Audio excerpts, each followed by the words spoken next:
Tokumbira chirongwa chedu chenderere mberi. Ngatimbomira pasaidhi vanoremekedzwa.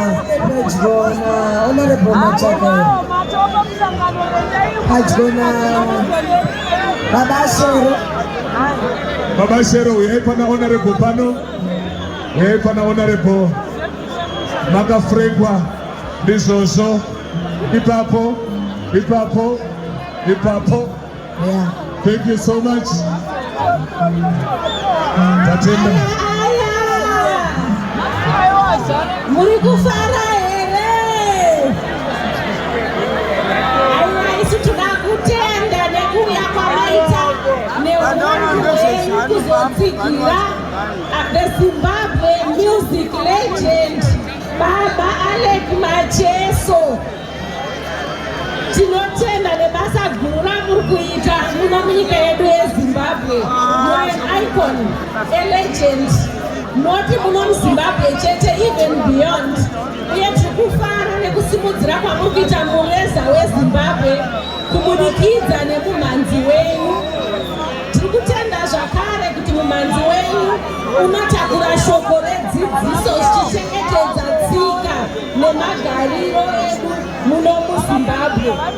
Ndakutenda kune vose vari kutsigira kuti basa renyu remusic rienderere mberi. Taona macorporates akawanda ari pano ana netwani.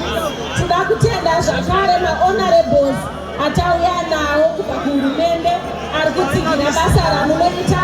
Tina honorable deputy minister environment Comrade Paradza. Tina honorable Machaka ire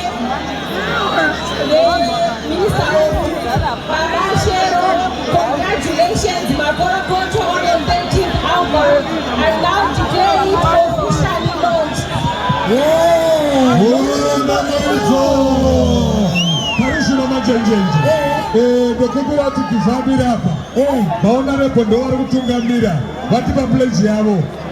Vamwe vese vanoremekedzwa maposi vanongoya chikotipawo zvipo zvedu isu ngatichimira panapa manjenjenje tingotambidzwa bichana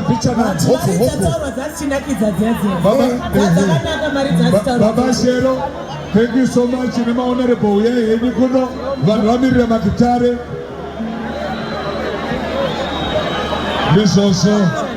Chiuya hedu Baba Shero panapa, tikukumbira hedu panapa. Ndizvozvo. Thank you. Anyway, onda kubvara kulanda Baba Shero sutu heavy